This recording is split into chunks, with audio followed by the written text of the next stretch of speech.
Hello, everyone, and welcome to basically chapter 3. But we're switching gears now. We're not going to talk a lot about virology. We're going to talk about my favorite, which is really the immune system.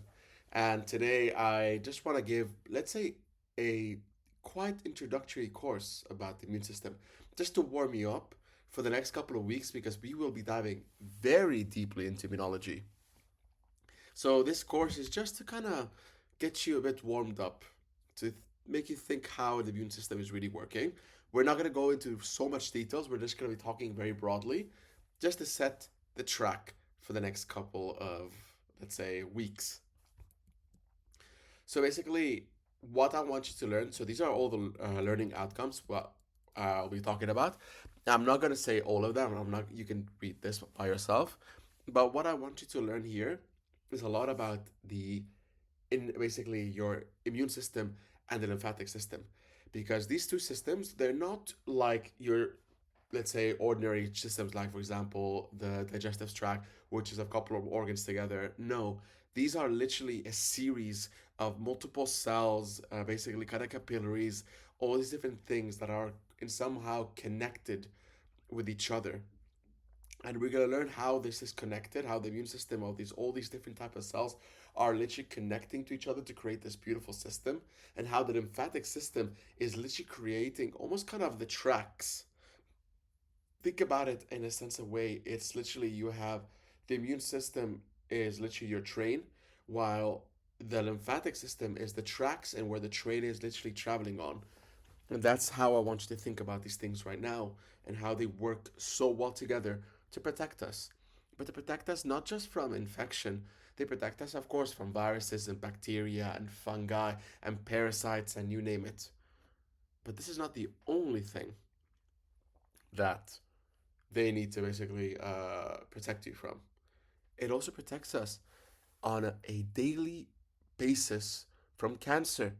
Because if you think about it, literally around 1,000 cancer cells are forming in your body every single day. Your immune system is able to detect cancer and kill it off.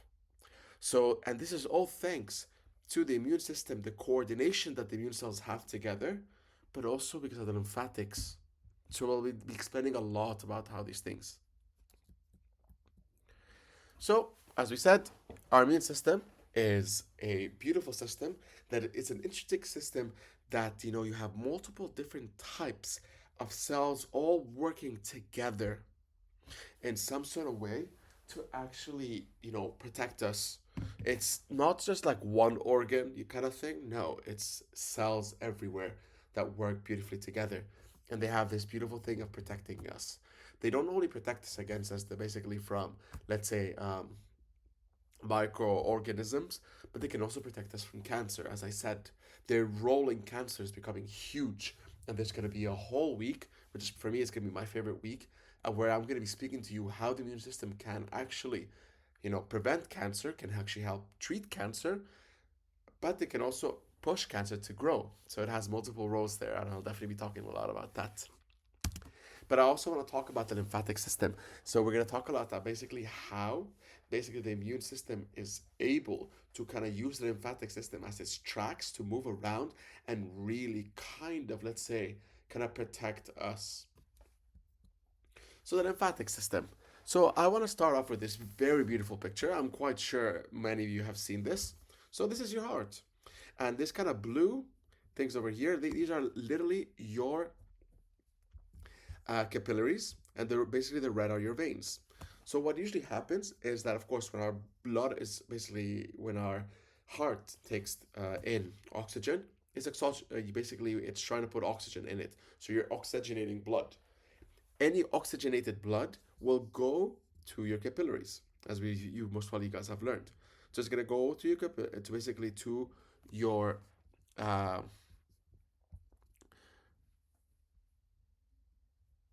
to your arteries. My bad. I'm just trying to get my hands into this. So they'll go into your arteries. So the arteries are the ones that will be taking oxygenated blood, and they'll go into basically your tissues all the tissues that require, let's say, oxygen. So let's imagine basically it reaches here. Once it reaches this kind of bed of capillaries, these are small little, basically kind of hollow little structures. They're gonna be by force be pushed out into the tissues to basically take up all the oxygenated blood and all the fluid that is basically needed. Of course, 90% of all the fluid is released into the intestine, but 10% is still left there. Well, that 10% has to be taken up by somewhere because it cannot just be there left around. Because if that is left around, that can actually, cause a lot of swelling. So it's taken up by your lymphatic system. Your lymphatic system is beautiful at actually taking those things quite well. So it's basically able to take up all this kind of drainage of fluid that is not there. And of course, once of course the other basically blood that's still in here goes into your veins, and the veins take up unoxygenated blood, so blood that basically has less oxygen, that is going back to the heart to get oxygenated and go back again. So your lymphatic systems here, they're literally right in the kind of capillaries near there. And what they're trying to do is take up all that fluid that is basically left outside, all the fluid that has not been taken up by your tissue. So this is the fluid that we said that your capillaries are throwing out to your cells, and 90% is taken up by the cells, but the 10% is not. The 10% is then taken up by the lymphatic system. So as we said, your fluid, so basically one of the big functions of the lymphatic system is to take up the extracellular fluid. So the ECF stands for extracellular fluid, and that fluid contains proteins, it contains carbohydrates, fatty acids, it contains a lot. But it really helps us to drain all of that extracellular fluid. And you have 2 to 4 liters a day that is really being taken up basically from this lymphatic system. So from basically it's literally taken up. And what happens is that this lymphatic system is then basically then being re-added into the veins. So it's literally returning to the bloodstream. So that's why it's super important. And if there's any interference within the lymphatic drainage, this can lead to severe edema. And I'll give you here basically kind of this kind of disease. It's called elephantiasis. And it's literally in some sort of way you have these round worms, which basically are transmitted through mosquitoes. So mosquitoes will pass these round worms. They will infect the lymph nodes and they will block the lymph. Lymph is literally all of the liquid inside of the lymphatic system. That's what lymph means. So it literally blocks it all there, and that is not being able to be drained anymore or be take up the extracellular fluid. So what happens is you literally have chronic edema, which is literally accumulation of water. So edema means accumulation of water. So chronic, it means over a long time. And you have this in your extremities, for example, in let's say your legs and your arms, and you get a very thickening of the skin. This is extremely painful and extremely horrible disease to have. So this is how important is the lymphatic system in helping us drain this excess amount of liquid that is left there. 10% might not seem a lot, but 10% is 2 to 4 liters a day. You don't want those 2 to 4 liters a day be accumulating on the outside of your cells and your tissues. You don't want this. Second, it also helps our immune system. So basically, these are extremely helpful because it provides in some sort of way a kind of track in where your immune cells are going to be there, and they're literally going to be able to travel through these kind of lymphatic system. And because the lymphatic system has a lot of different proteins, a lot of different things that is taken up from the blood, the immune cells that are there is able to sample everything that's going into your blood. Think about it as literally the lymphatic system provides the tracks, but also provides checkpoints, and where the immune cells can go into the checkpoint and start literally looking through the liquid and seeing like, hey, is there anything funny here? Is there a virus there? Is there a bacteria? Is there a cancer cell? On and on and on. So this is how important it can be for our immune system, and we will talk a lot about that. But also, it also has a huge role in lipid absorption. There are these kind of specialized kind of lymphatic system called the lacteals, and these are mostly found in your small intestine. And what they do is they absorb the fats. They absorb all these dietary lipids. So they have a huge function in absorbing the lipids. And you actually, what happens is that when you eat a very fatty meal, and then let's imagine that you actually get an animal or you get a human, you actually make him eat a fatty meal. If you actually dissect this person and you look into the lymphatic system, you're gonna see it's extremely white. That's all the fat that is literally has absorbed, and this is mostly from the lacteals. So when it comes to lymphatic, there's two literally main types of organs that you have in the lymphatic system. You have something called the primary organs and you have the secondary organs. So the primary organs, which consist mostly of the red bone marrow and the thymus gland, we call them primary organs because this is where all your basically your immune cells are literally being kind of formed, and specifically your bone marrow. That's where your white blood cells and your basically yeah, where your bone where your white blood cells are being created, and they're also being matured. Your thymus is in this category of the primary organs because it's actually able to help mature T cells. It's a specific immune cell which we will be discussing a lot technically. But always think that primary organs in the lymphatic system are organs that are able to kind of generate and mature white blood cells. That's what they are. The secondary organs are more in a sense where they're basically trying to kind of, let's say, travel all around. These are kind of checkpoints and where the immune cells will reach, and we'll talk about them. Basically, one of them is the lymph node. This is basically, again, the secondary organ. And lymph nodes are these kind of small, very glandular structures. They basically look like this. And they're very interesting because what happens, you have a lot of these lymphatic vessels. You have basically this kind of lymph node over here, this kind of node. It has three basically afferent lymphatic vessels. Afferent means it's lymph coming into the node, so they're coming inside to the node. But when you go from the outside, you have this afferent, so lymph to the node. So these are basically going from the outside. So basically this is like lymph node to the outside, to the capillaries. You have two, like very little. Like you have less actually afferent vessels compared to afferent. And this is done on purpose because what happens is that all the lymphatic system is carrying a lot of liquid, of this extracellular liquid that has, it could have potentially bacteria, could have viruses, fungi, could have actually have cancer cells. And what it's happening, it's pushing them into here. So what happens is you have a lot of extracellular fluid coming into this nodule, and what happens is that you create a huge pressure because you have literally less amount of vessels that is pushing them outside. So you create a massive pressure here. But this is perfect because this allows the immune cells, which are literally found all over here, to come in and to actually start sampling whatever is here. Because if this is going super fast, you don't give time to the lymphocytes and the macrophages of doing its job. So lymph nodes, think about them as little checkpoints. They're checkpoints in where you have a bunch of immune cells, for example, lymphocytes and macrophages, which we will be discussing a lot about. But you have all these different types that are there that are just sampling whatever's there. And because of the structure of the lymph node, it's able to do that. It has, as I said, for example, in this case, you have four afferent lymphatic vessels putting in a lot of the lymph inside to this nodule. And then, of course, you have basically here these two efferent. So you have less amount of it draining. So the rate that's draining here is much less than the amount that is actually coming in. So this kind of helps these immune cells to come in and do the sampling.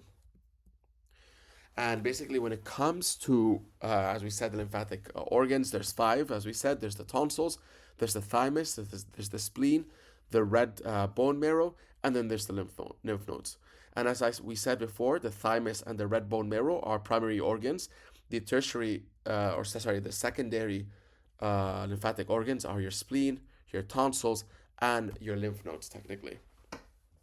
And your lymph nodes, as you can see, they're found all around. They're found in your cervical, in your axillaries, basically in your armpits, in your thoracic, in your abdominal, in your literally intestine, your inguinals, and your basically popliteal, so around your legs technically.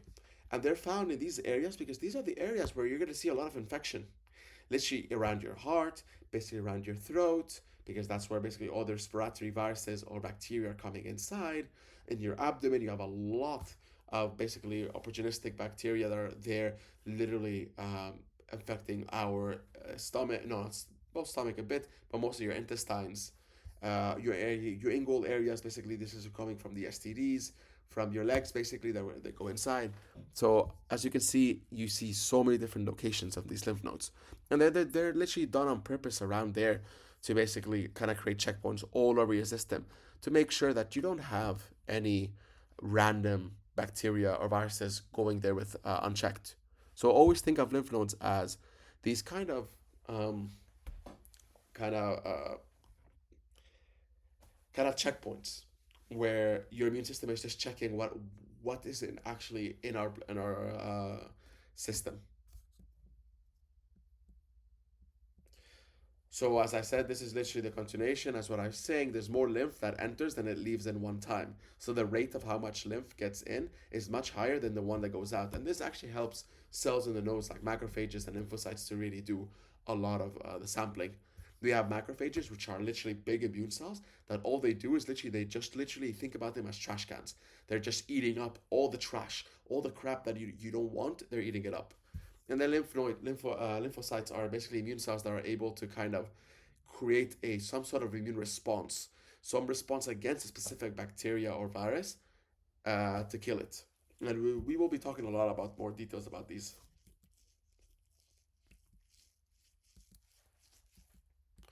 So as we said, basically within our lymph, basically our basically lymph nodes, they have basically a job to filter the substances in your lymph fluids, your lymph, technically. So they're just there to basically really filter out and just basically kind of patrol around and see what's happening in there.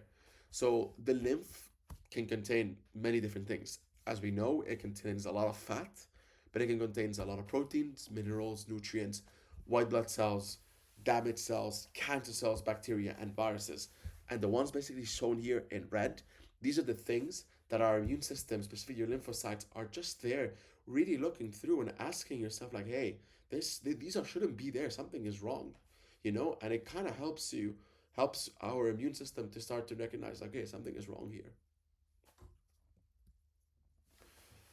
So, as we said, your immune system, think about them as literally these kind of intricate, beautiful system of cells that are working all together to prevent us from getting sick, either from a foreign substance like, I don't know, bacteria or certain other microorganisms, or actually from cancer. So that's what it does. The lymphatic system, it also helps us basically protect us from foreign invaders. They really help clear out a lot of basically kind of crap or stuff that we don't really need, but also they serve as the tracks and they kind of, let's say, kind of checkpoints in where immune cells can go in and start filtering out and start seeing what's happening in there and seeing if anything is bad or wrong.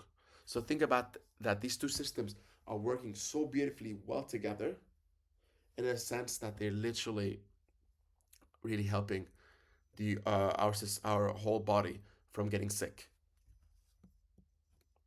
So let's talk about the thymus and spleen. So the thymus is this kind of soft bilobed organ.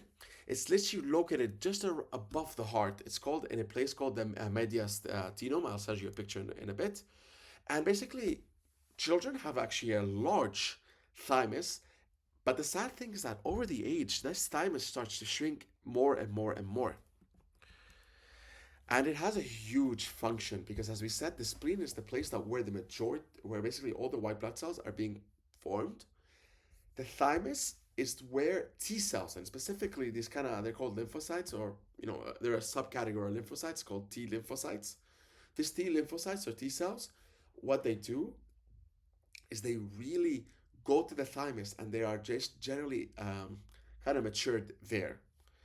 And the thymus also produces some sort of basically kind of a molecule called thymosin, and this kind of stimulates the production of lymphocytes. It really kind of tells the spleen, or basically your red blood your bone marrow to start producing much more lymphocytes. The T lymphocytes will be produced, and then they need to go to the thymus to get educated and let's say matured. So this is just the example. This is basically here's the thymus. Is this is what we call the mediastinum over here. But look at the thymus here. This is basically a newborn and the adult. This is massive, and this is tiny compared to this. And it is just because over the age the thymus starts to lose and shrink. So what happens is that the TRT cells, which are extremely important immune cells, we start to actually lose the amount of them as we get older. They do there are the T cells of a baby are able to literally grow or able to mature much better than an adult that is in its 70 or 80. And this is an issue when you come to think about vaccination. When you vaccinate a baby, you get a better immune response compared to when you vaccinate an elderly person. So these are things that people are trying to study and see how can we improve vaccination in basically an elderly person compared to a newborn, because you're not going to get the same responses, and you need to tailor specifically make them for elderly. This thought of actually having a one vaccine for everyone is becoming a bit outdated nowadays in the new kind of, let's say, versions of vaccines that are coming up, because people start to realize that we need to also create a vaccine that elderly people can also generate a good immune response to protect us. Then you have the spleen. It's the largest lymphatic organ. It's located in the upper left quadrant of your abdominal cavity. And basically, it filters the blood. It's very similar to lymph nodes. It removes any worn out old red cells. They're extremely important in that. So, spleen, the difference between spleen and thymus is a primary lymphatic organ, spleen is not, it's secondary because there's no cells there that are being created or basically maturing. So it has a big kind of think about it as a huge lymph node that is able to filter the blood and specifically the worn out red blood cells. And basically, if there are people that you have to remove the spleen, it's called splenectomy. The liver then takes over its functions because the liver has a huge role in actually detoxification. So it's usually done that. But one thing actually that I also want to say when it comes to spleen is a very interesting kind of, let's say, kind of observation. So there are these kind of bacteria that they're encapsulated, and a very good example is Streptococcus pneumoniae. Streptococcus pneumoniae can be extremely deadly. So this Streptococcus pneumoniae can cause pneumonia, as hence the name kind of states it in there. In some very virulent forms of that bacteria, it can actually have a kind of capsule. This capsule, which made up different glycans, that capsule, literally think about it as a cloak, as the cloak that you see in Harry Potter that makes you invisible. Well, that capsule makes that bacteria almost invisible to your immune cell. And what happens is that let's imagine that this bacteria gets into your lymph. It's going to your lymph nodes, and once in the lymph node, basically your immune cells don't see it because it has this capsule. Okay, very dangerous because this we need the immune system to remove it. So what happens is that in the spleen, it's gonna be able to be removed. The spleen is able to basically start to filter it out, a big portion of it. And what we see is that in patients that actually have splenectomy, they don't have a spleen, they have a huge increase in Streptococcus pneumoniae, uh, basically infections, and other bacteria that are encapsulated with the same kind of thing that makes them invisible. So it can be quite a bit dangerous, and these patients have to be carefully monitored for certain bacterial infections, the ones that have this kind of encapsulation. We also basically see in a lot of cases that our lymph nodes are extremely swollen. So we see this a lot in cancer. We see this also a lot in basically when you get sick. I don't know if you've ever have managed to have this. I'm quite sure the clear majority of have had basically swollen lymph nodes. Basically, these kind of artificial, basically very superficial balls that are literally within your skin that are just getting swelled up. And this can indicate that you have an infection, or they can indicate that you have cancer. Because what happens is that if you basically are infected or by a virus or bacteria or something, or you have cancer, your immune system is going crazy. And within the lymph node, your immune system is multiplying in huge numbers in order to kind of protect you. Because that big numbers is going to help you to start attacking the cancer cells or infected cells or the bacteria, you name it. So they start getting very actually inflated. And then sometimes where you actually have in cases where in cancer it's chronic, or in certain infections that you have a chronic stimulation of your immune system, they get so big and extremely painful that what happens is that we will actually start to remove them. And this process called lymphadenopathy, and where you're literally just removing it. Sorry, lymphadenopathy is the disease the lymph node is actually basically swollen. Uh, there is basically this lymphaectomy, I think it's called, that you remove the lymph nodes. But as again, you also see this also in lymphomas. Lymphomas are literally cancers that are coming from lymphocytes. Uh, they're basically literally coming from T cells or B cells or actually NK cells. But these lymphocytes are really cancerous and they're growing uncontrollably. And as we know, these lymphocytes can be present in your lymph nodes.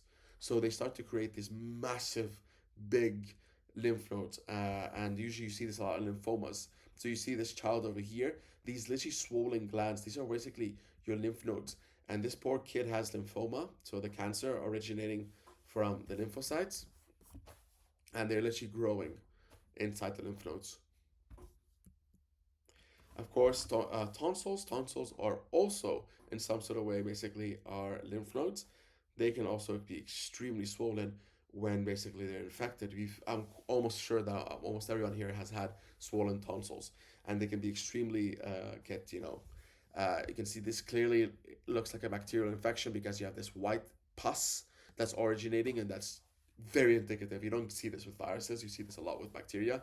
This pus formation, which literally that the bacteria is literally there in lymph nodes, and they're just literally multiplying and creating this pus all over everywhere.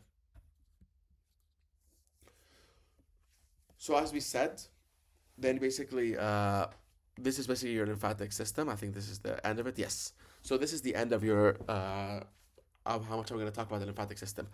So this thing again, as I said, the lymphatic system is the track and where all the immune cells are literally there, traveling through your body. It's allowing their immune cells to go in that tract, and they're creating checkpoints like these lymph nodes to kind of help filter and sample all these different type of things.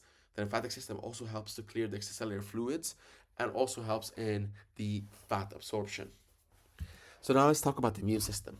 So as I said, the immune system is, don't think about it as literally just a simple organ system. One organ and that's it. No. It really involves a lot of immune cells, a lot of vasculature, a lot of the lymphatic, the hematopoietic cells. It's so many different types of cells that are coming together to kind of create this beautiful system that protects us. And we basically have two different types of that immune systems. We have the innate defenses, and we have the adaptive defenses, which I'll be talking the difference about them. So we basically have, as a human being, we have barriers to help invasion. We need to have some sort of barrier that doesn't allow microorganisms to freely come in and do whatever they want. The first, the first ever, literally, let's say, wall that we have from basically anything from going inside is non-specific physical and chemical defenses. These can be as literally your skin. Your skin is literally a some sort of organ that is there preventing any microorganism to go inside to your blood. So that's one of them. This could be basically in sneezing. When we sneeze, we're expelling all these different types of bacteria or viruses that we have inside of us to go to the outside. It could be vomiting, it could be diarrhea. So really, our system basically, when we start to vomit or we have diarrhea, it's not because basically it's for fun. No, it's because our immune system has detected something so toxic and harmful that is trying to remove it from its system, and we do that through vomiting or through diarrhea. But in some cases, the foreign material is able then to penetrate. Then we have something we call the innate immune system. These are literally immune cells that are not specific. They do not care what they are. You could be a virus, you could be basically a bacteria, you could be a fungi, you could be basically a parasite, whatever. It's going to be able to recognize you, and it's going to start to attack you and kill you. So that's called your innate immune system. It's very quick, very fast, it's there to protect, and it's not specific. But then basically what happens is that if this is able to penetrate, You have something called your adaptive immune system. These are more different. These are more specific. So you're literally teaching your immune system that, hey, we need to create an immune response against a specific foreign material. So let's imagine influenza. We get infected by influenza. So it passes our basically non-specific barriers. Our innate immunity is not able to stop it. Then what happens is that our adaptive immune system has to create a specific immune response against influenza. It has to be specific. So that's the main difference between innate and adaptive immunity. Innate immunity is very, it's non-specific. Adaptive is specific. These guys couldn't care less what type you are. They're going to basically be able to recognize you. The adaptive, no. You create T cells or B cells that are specific towards something. And the T cells are the ones that are literally cells that are literally taught to kill a certain bacteria or a virus, and they're cytotoxic, meaning that they literally kill cells. And we also have B cells, which create antibodies. These are antibodies that are specific towards the infection. So in this case of this example, it would be against influenza. Then, so we're gonna talk about all these different, basically, let's say levels of the immune system that we have. So the first one, as these are the surface defenses, they're still innate because they're still natural. They're basically not specific. So we kind of put it together with your innate immune system. This could be your skin. As I said, is a physical barrier to your microbes. It does not allow any microbe from doing anything to enter. But also within the skin, it actually have you have this keratin, and it's this very strong, tough protein that is very rich in our skin. And what the keratin does, it's so tough that it actually kind of is resistant towards enzymes and toxins that bacteria release to get inside. It doesn't allow it. But also, the skin cells release basically very acidic kind of proteins and different other molecules that actually decrease the pH that's usually inside 7. It decreases it to 3 to 5. And that's called your acid mantle. We have something, it's a small little mantle of acid in our skin that actually makes the life impossible for bacteria to live there.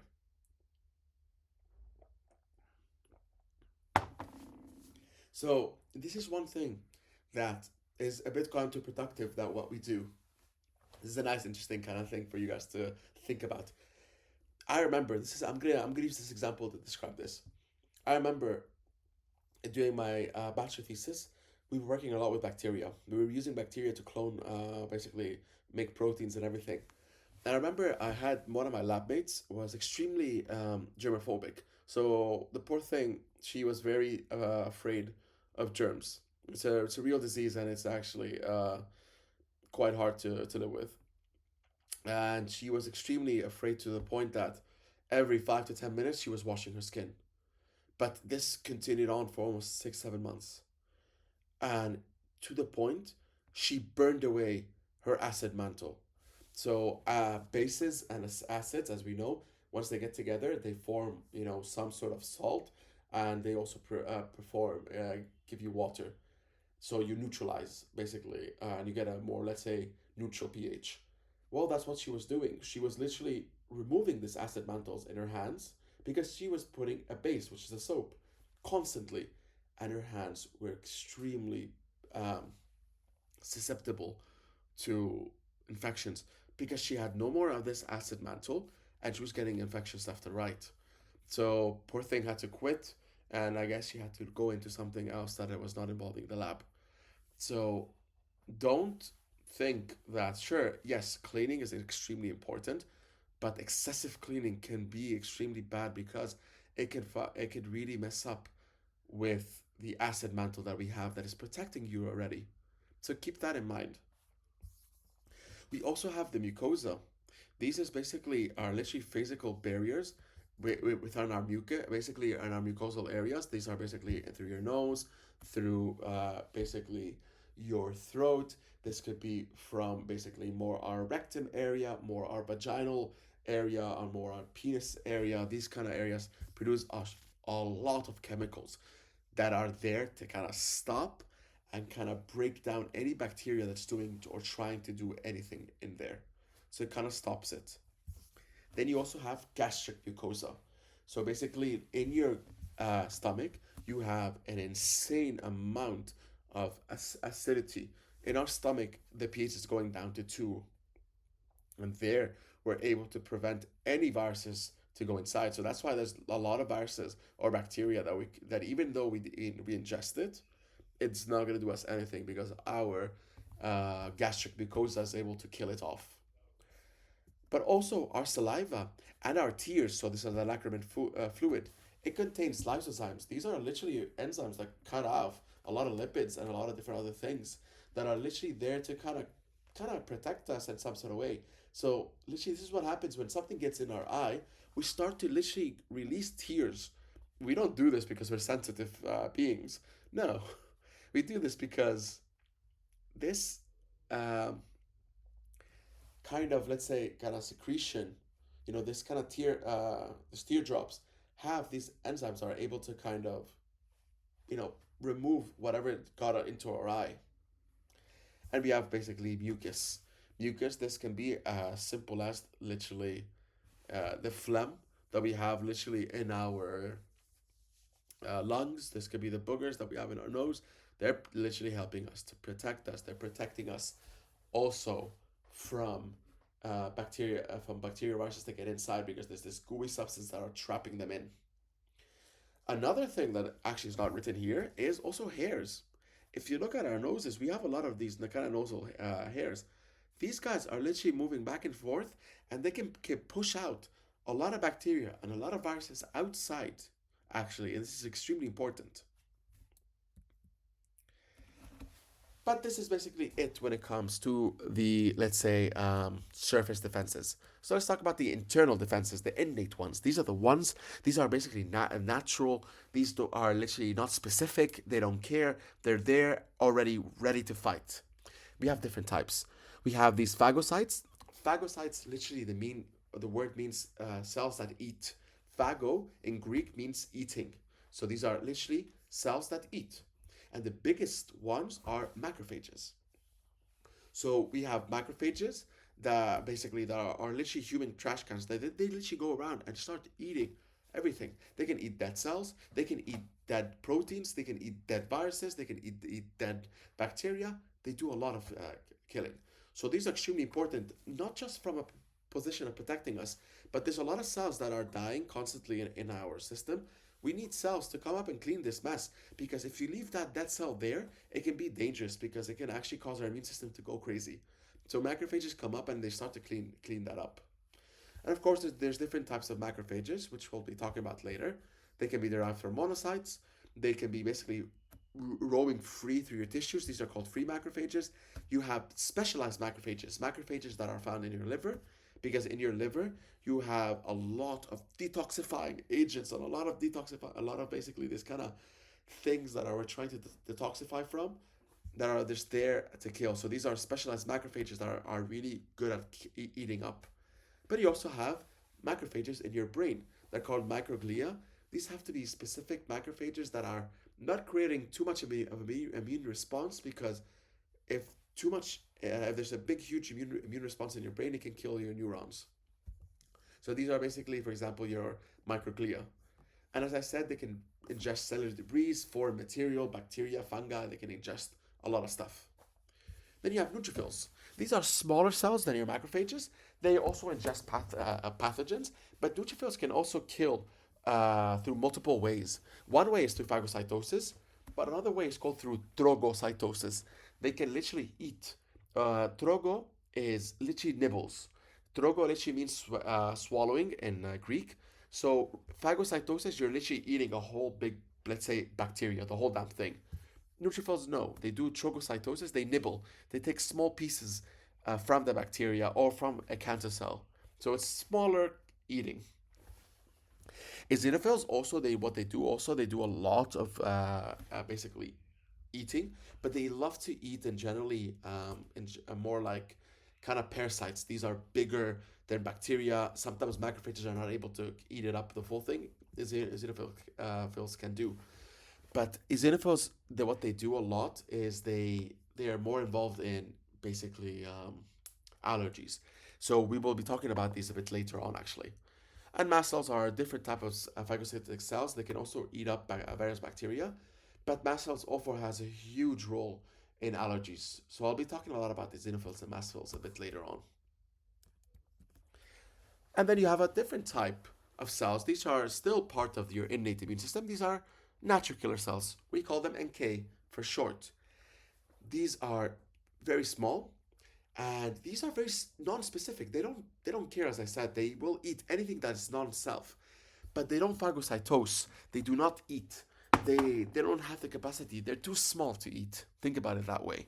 But what they do is they release basically toxic proteins that are called perforins. And what perforins do is they literally perforate. These things will literally, these proteins that are released will go into the infected cell or bacteria and kind of create a hole. And then they will release other molecules that are called granzymes, which we'll be talking about later during the weeks, that are able to go inside that hole. And actually, those granzymes are able to start destroying the inside of the infected cell or the bacteria. So these natural killer cells, all they have to do is literally just touch. They touch something that is not basically non-self. They are triggered. Something triggers them, and that causes them to start degranulating. So they do not kill through phagocytosis, they degranulate. We also then have basically other kind of things. Basically, these immune cells, so like natural killer cells, phagocytes, macrophages, neutrophils, eosinophils, blah, blah. All these, they will start releasing a lot of different proteins. A lot of basically proteins like interferons. These interferons, what they do is they go into a cells that are infected with viruses or other non-infected basically viruses, and kind of tells them like, hey, something is wrong. We're infected by a virus. I think we should start being on alert, and it can actually help infected cells to stop protein translation. And if you stop protein translation, viruses will not be able to replicate. So this is how interferons can actually help. Complement system is a different, basically, kind of series of proteins that they start cutting each other and they create this huge barrel that is able to be inserted in cancer cells or bacteria, and it's able to kind of almost kind of destroy them fully. We are gonna talk a lot about these basically a bit later about these complement systems and everything. So yeah, this is the complement system. It's a group of 20 plasma proteins that literally they're activated, and what they do is they literally create this barrel which are literally inserted in cancer cells or bacteria, and is able to kind of, how to say, destroy the whole cell. And we're gonna be going into a lot of details about the complement system next week, so don't worry about it. I just want to brush up to tell you that this is part of the innate immune system, because the complement is not specific. It's actually non-specific. It doesn't matter what basically it is. And then we have the acquired immune response. This is your adaptive immune response. This is the thing that needs to be taught. It's very specific. It's not like your innate immune system that is extremely non-specific. So every time you see that the immune response is killing specifically, that's your adaptive. If it's killing non-specifically, then that is your innate. So what generally happens is you have basically, for example, this macrophage, which is literally phagocytosing. It's eating up this microbe. What it does, it takes the small microbe and it chops it into small pieces. So into these kind of small proteins. And what it's gonna able to do is then it's gonna take these small proteins and put it on a receptor that it has. These receptors are called MHC. We're gonna go into much more details a bit later, but just follow very, briefly what's happening. So again, the microbe gets phagocytosed, it gets cut into small pieces.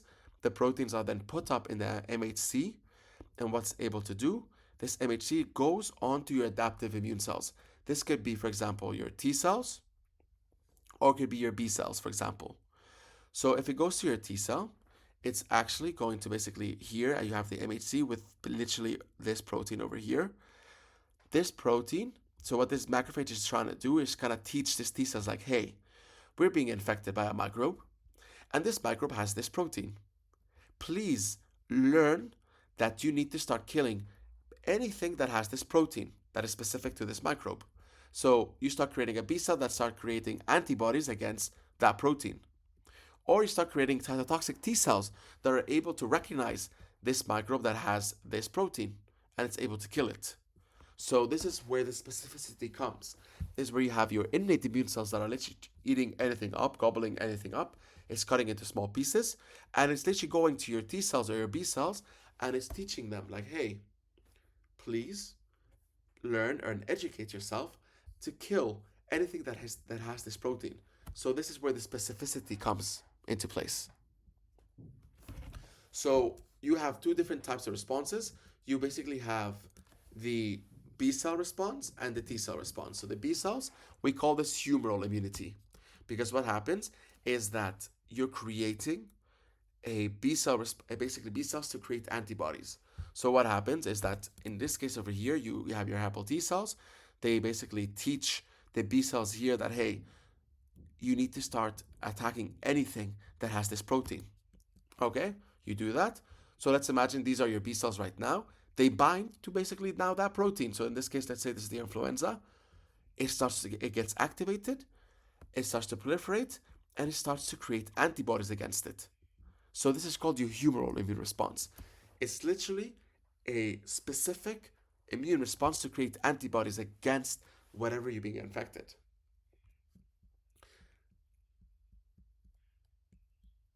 So, of course, when it comes to different types of basically B cells, so B cells will start creating different types of antibodies. And in humans, there's 5 different types of antibodies. There are IgG antibodies, IgA, IgM, D, and E. These are 5 different types of antibodies, and each antibody has a very good, let's say, mechanism. So IgG antibodies are extremely good at actually bacteria and viruses and toxins. So if you have, let's say, infected by a bacteria or a virus, your B cells will start producing IgG antibodies. These are antibodies that are extremely good at killing these. If you have basically IgA, IgA is mostly found. They're extremely good at being present in tears, but also in breast milk. So these are extremely important with mothers that are trying to basically breastfeed their babies, because babies will not create antibodies only until 6 months. This is why you need to breastfeed a child for 6 months, because you're passing them antibodies that's going to protect them, and specifically IgA, because they can pass into the breast milk. And they can also be present in your tears to protect you.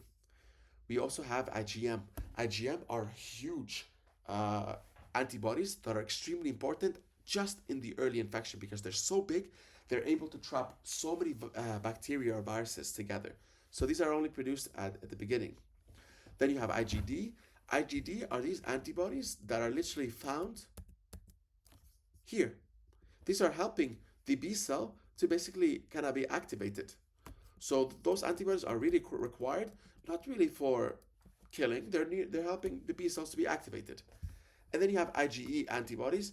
These guys are more into allergic reactions. They can also be in parasitic infections, but they're mostly found in allergic reactions, things that we're allergic to, which we will be talking about later. So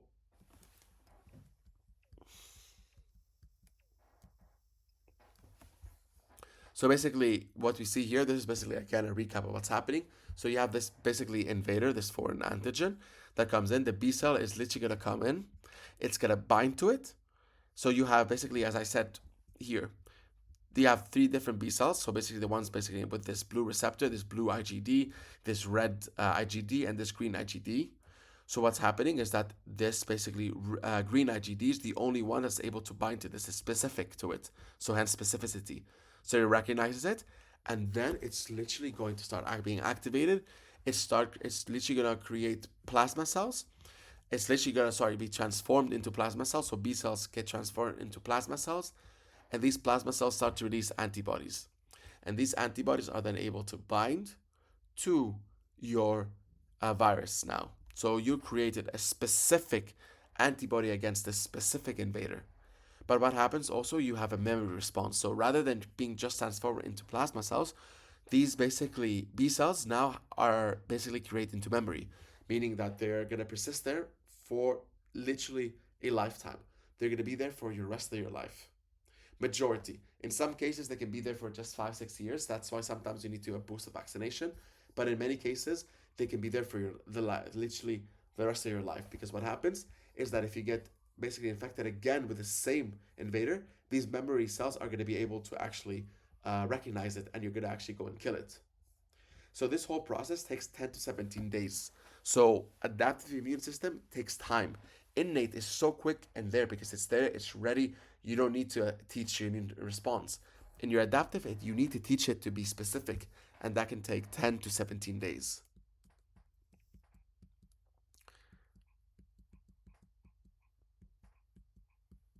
So these are basically all this kind of notes of what I just said.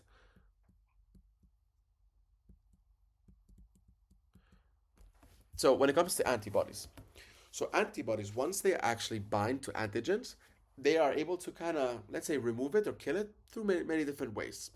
One way is that once it actually binds to, let's say, a antigen, so basically a protein or basically a something that's found in your uh, foreign basically microorganism, let's say in this case a bacteria, it kind of signals to your phagocytes like, hey, there's something wrong here, come and eat it up.